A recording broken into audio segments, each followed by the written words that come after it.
justamente esse. A história, ela é criada de acordo com determinadas conveniências de um determinado grupo de pessoas. Então, geralmente, é a visão do poder.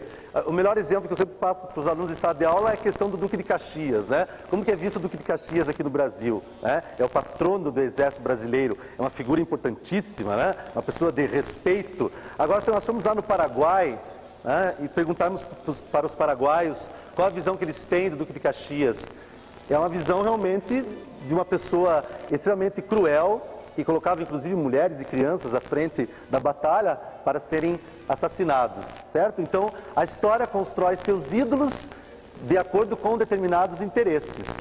Mas aí nós não temos somente uma visão, nós podemos ter diversas visões. Então, a história sempre é problemática. A história nunca vai ser a verdade. Ela será sempre, de repente, um viés da verdade, mas nunca a verdade em si. Porque existem várias leituras, vários caminhos, e nunca nós teremos sempre todos esses caminhos sendo apresentados.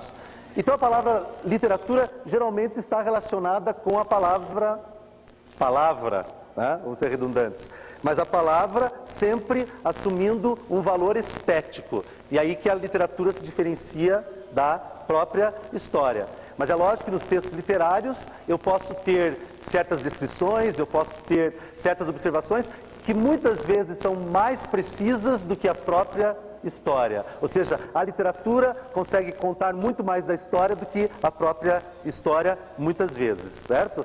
Vamos pegar Machado de Assis, vamos pegar as descrições do final do século XVIII, começo do século XIX, e vamos ter aí história também. Então a importância da literatura sempre relacionada com o contexto histórico. Ou seja, eu não posso separar literatura do seu contexto histórico, porque a literatura, ela acontece na história. O escritor, ele é, na verdade, um processo dessa história. O escritor não é construído através do nada. O escritor, ele é construído através da história da qual ele participa. Então, o seu sofrimento, as suas angústias, os seus medos, os seus amores, os seus terrores vão ser manifestados em seu trabalho. Então, o escritor sempre é reflexo daquilo que ele vive. Ou seja, a vida faz o escritor, certo? Se nós deixarmos alguém preso num quarto branco durante 30 anos, ele vai escrever muito pouca coisa. Talvez ele escreva simplesmente sobre o branco, sobre as nuances do branco e nada além disso, certo? Tudo bem?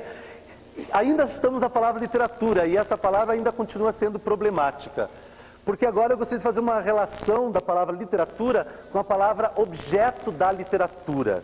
Não é objetivo da literatura, e sim objeto da literatura. Podemos dizer que, até pouco tempo, o objeto da literatura era o livro. Mas aí entramos num outro problema também, certo? Nessa nossa pós-modernidade nós temos vários problemas e poucas soluções. Temos muito mais problemas do que soluções. Por que um problema? Porque nós temos também a questão do livro. O que é livro? Então vamos tentar observar o que seria o livro para nós observarmos esse objeto da literatura. O que você entende como sendo livro? Talvez há 20 anos fosse muito fácil dizer o que é um livro.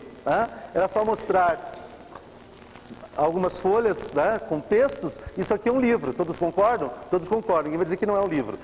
Mas e hoje? Só isso é um livro? Apenas isso é um livro? E agora, como que fica o nosso conceito de livro? O que é livro? A nossa definição de livro, melhor dizendo. O que é livro? Hein, pessoal? Deixa eu vir para cá também, senão eu fico muito lá. O que é livro hoje em 2001? O livro não é somente textos numa folha de papel.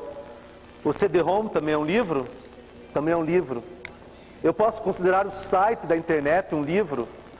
Eu posso considerar, inclusive, a internet como o maior de todos os livros. Já vamos comentar aí, eu quero fazer uma relação depois com o Borges, de um conto dele chamado O Livro da Areia, bastante interessante.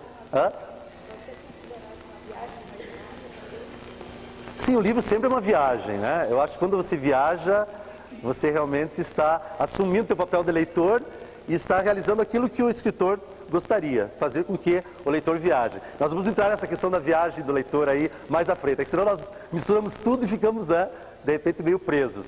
Mas a questão do livro hoje é problemática também, porque o livro não é somente, ou não são somente textos em folhas de papel, né? O livro hoje vai além. De repente nós temos outros meios que podem ser considerados livros, como eu falei para vocês, o CD-ROM, como eu falei para vocês também, os sites na internet e a própria internet como sendo o livro dos livros, certo? Tudo bem? E daí o objeto da literatura. A literatura trabalha com livros, então até pouco tempo nós tínhamos o livro feito de papel como sendo o objeto da literatura, ou seja, a literatura vai trabalhar com o livro.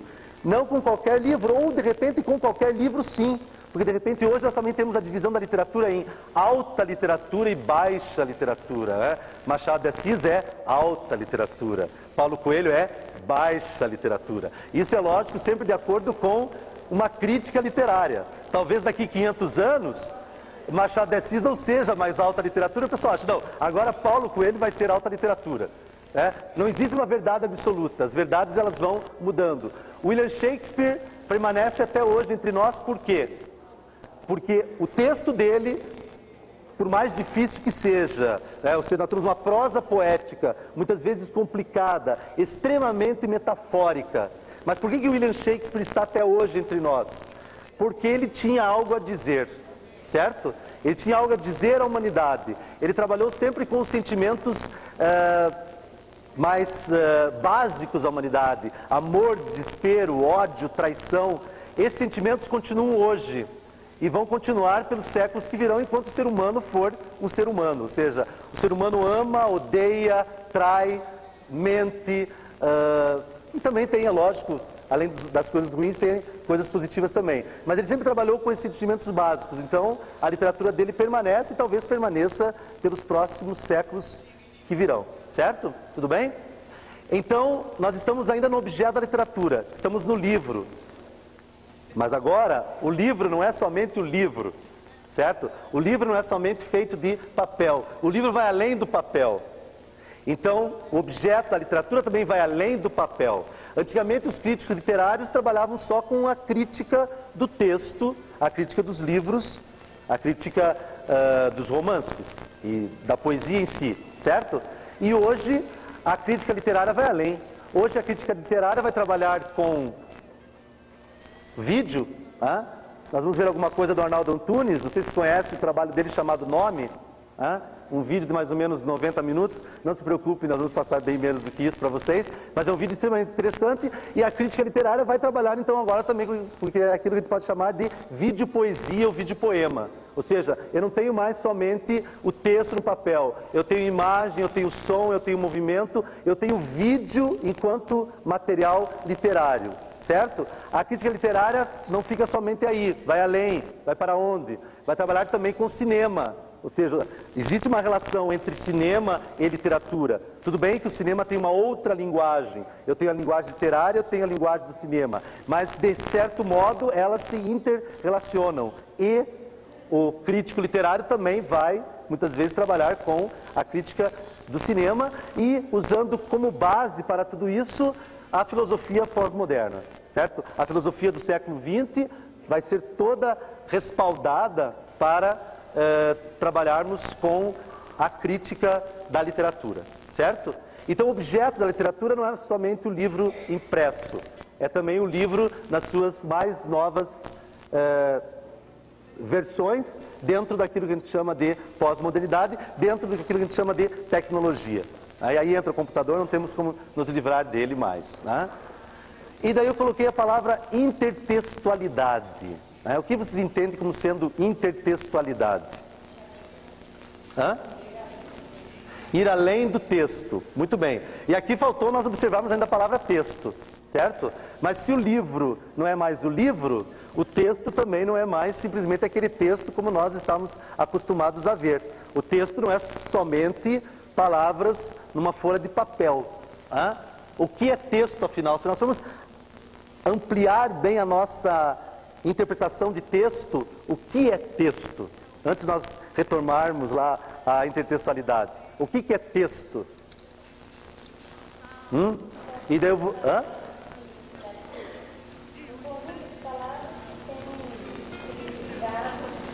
Um conjunto de palavras que tem um significado, concordo. Eu vou abrir mais ainda um pouquinho. Tudo aquilo que tem significado. Tudo aquilo que que comunica que passa alguma coisa. Muito bem, gostei da tua observação. Então podemos dizer aqui, com toda certeza, que todos nós somos textos, certo? Eu sou um texto, vocês estão me analisando, me criticando, né? Ah, aquele professor chato, etc. Eu estou olhando para vocês, então, né? Estou de certo modo lendo um pouquinho de vocês, quando eu olho para vocês.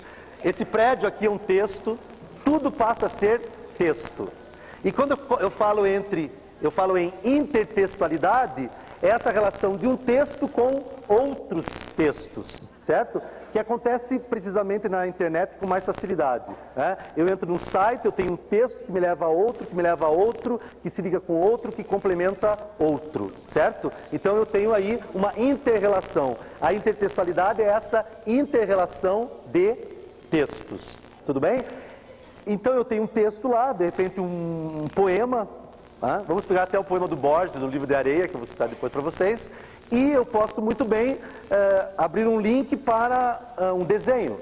Então, eu estou estabelecendo uma intertextualidade do texto escrito para um texto não escrito, de um texto verbal para um texto não verbal. Isso também é intertextualidade. Eu posso partir de um conto, eu posso trabalhar um conto, e depois eu posso trabalhar um filme no qual aquele conto foi baseado. Eu estou fazendo aí uma intertextualidade, certo? E posso também observar num conto, num texto escrito, várias temáticas. E a partir dessas temáticas eu relaciono com outros textos de qualquer tipo. Então a isso eu chamo de intertextualidade, certo? Que é um trabalho, eu acho, bastante interessante e nós podemos fazer facilmente na sala de aula sem problema algum. Porque sempre o pessoal fala, a televisão ela acaba com tudo, né? A televisão mata a criatividade, a televisão engole o aluno. A televisão oferece ao aluno um mundo mágico que nós na sala de aula não podemos oferecer. Geralmente, essa observação sempre aparece na boca de muitos professores. Mas por que não trabalhar com esse mundo mágico para as minhas aulas? Por que não sempre estabelecer essa inter-relação, certo? O aluno assistiu ontem Fantástico, o aluno assistiu a novela de ontem, o aluno assistiu o desenho, assiste lá o Pokémon, né? Então eu vou assistir o Pokémon e vou ver se de repente eu consigo tirar alguma coisa do Pokémon e estabelecer essas inter-relações. Por que não? Certo? Não adianta eu querer lutar contra a televisão, porque se eu fizer isso eu vou perder, certo? Eu não ganho a televisão, o professor não ganha a televisão, certo? Então eu vou tentar usar a televisão para que o aluno chegue mais próximo, inclusive de mim, professor, porque às vezes existe um distanciamento entre eu, professor, e o meu aluno, certo? Então essa relação eu acho importante, relação com a televisão, a intertextualidade com a televisão, a intertextualidade com o cinema, a intertextualidade com a vida, daí entra lá, né, aquela frase dos PCNs, né, a educação agora, a escola agora é para a vida, claro que isso daí podemos colocar entre aspas, certo? Mas de alguma maneira eu acho que nós podemos, através da intertextualidade, ganharmos o aluno. Eu acho que essa questão é uma questão que pode ficar, inclusive, no ar, né, como interrogação, para o nosso debate na segunda parte daí. Tudo bem? Nenhum problema até aqui? Então vejam que essas palavras que estão aqui, elas são problemáticas até um certo ponto, porque não existe uma verdade absoluta e não existe uma resposta absoluta. Eu estou aqui para colocar a minha experiência como professor, eu sou professor de segundo grau também. Às vezes nós acertamos, às vezes nós erramos, nem sempre acertamos, nem sempre erramos. E eu acho que é interessante nós trocarmos figurinhas, como assim podemos dizer, certo? É assim que nós aprendemos. Mas onde está a verdade? Onde está a fórmula? Onde está a receita? Não existe verdade, não existe fórmula e não existe receita, certo? Cada realidade é uma e eu vou tentar, na minha maneira, né, fazer o melhor possível. Eu acho que quando eu tenho uma boa intenção, eu chego até algum lugar. Certo? Mas a resposta, nós vamos colocar mais dúvidas que respostas para vocês. Tudo bem? Certo? Alguém tem alguma questão a fazer? Alguém gostaria de dizer alguma coisa sobre o que nós estamos...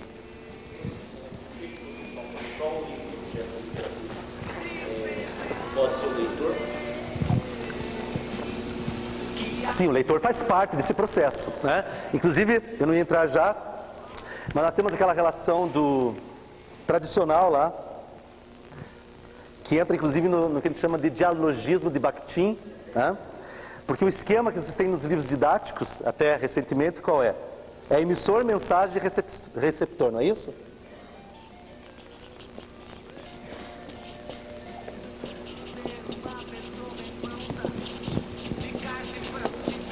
Todos os livros, ou quase todos os livros de literatura do segundo grau, mesmo do primeiro grau, né, eles trazem esse esqueminha da comunicação, certo?